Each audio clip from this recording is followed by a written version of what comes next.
Greetings, everyone. You know, it really is like we're in a film.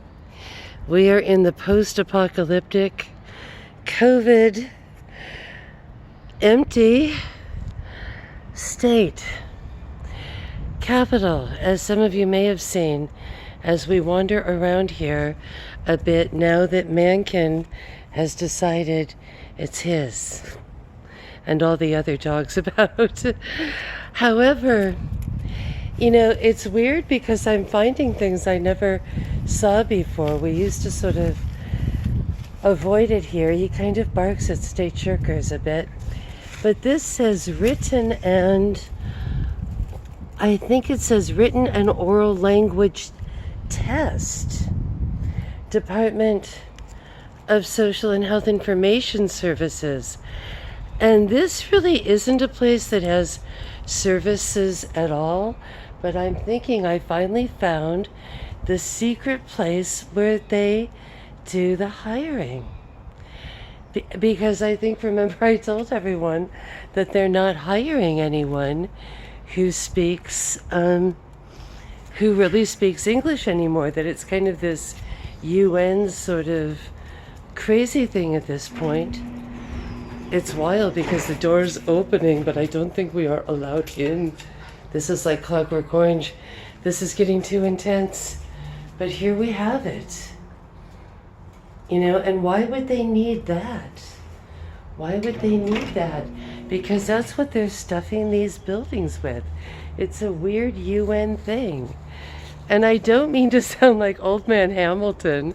You can look up his signs on the net. I'll do a vid on Old Man Hamilton signs. They're still going strong, which is bizarre. And they're down in Chehalis. They have a big picture of Uncle Sam with his finger in the air looking stern, and changeable letters. And, you know, my dad used to always laugh. You know, they'd say things like, get us out of the United Nations, you know. Sorry about my voice, everyone. I over coughed in a COVID thing and sort of like destroyed my esophagus. So is it like them foreigners are coming in? But it's weird that we've got these huge 10 cities. We're overridden with insanity.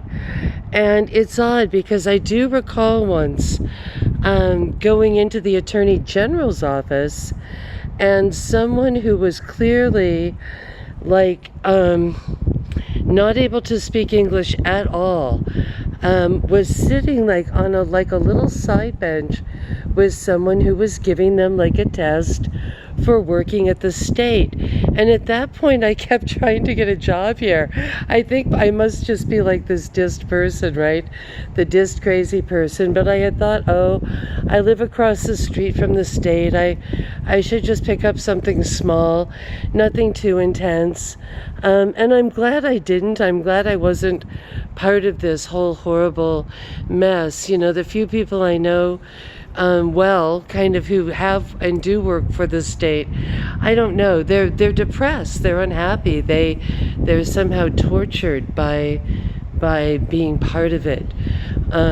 So I'm glad that never happened. I think people were sort of pushing me to it. I think I always did feel a creepiness about it, but thought, oh, you know, I should just give it a shot. And then it was weird because at the Attorney General's office, they weren't really doing anything. I was kind of giving them information about the Evergreen State College and just different places where there were some kind of odd things going on, and we were trying to get things to them.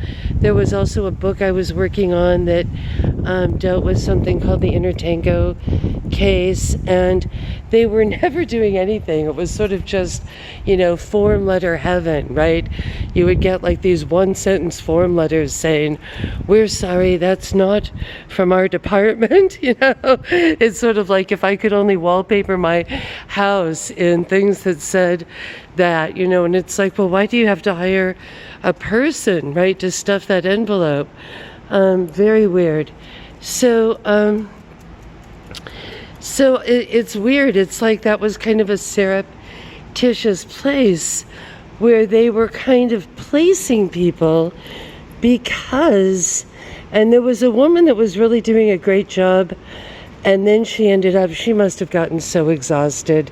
She had, and I don't know if her website is still around, but she had went everywhere, and she had a site called Refugee Resettlement.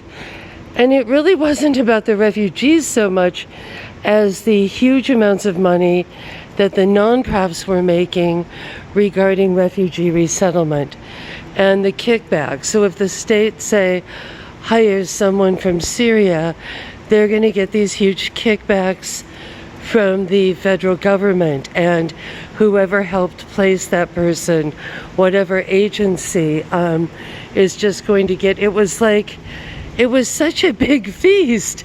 And I remember, looking at people's salaries, the director of the World Churches Interfaith Organization in Camden, New Jersey, and it would just be some kind of weird office, and this person makes $5 million a year, or this lady, Lamone, on Riverside Drive, $5 million a year. It was like the money was just pouring. It couldn't get there any faster, right? It was like the person who owned the first sex.com site, right? He said it was like a fire hose of money coming into his wall just from owning that particular name. So that's kind of how it was, and I don't know if it still is. Here's all of our stuff. So I really, and I had, like I said, I do know some people who work here, and I don't even tell them I do a YouTube channel, right? And they've even complained about it, that, wow, they're hiring people that just could give a rip and have no clue of what's going on, and that really just kind of almost got dumped here like a witness protection program from, some far off land. And now it's like completely shutting down. It's hilarious, isn't it? Oh, bless you all. Let me know what you think. I don't know if I just found I won't call it top secret or anything, but something kind of weird at the fortress as it's falling apart here. Indeed. Let's make a sci-fi flick here.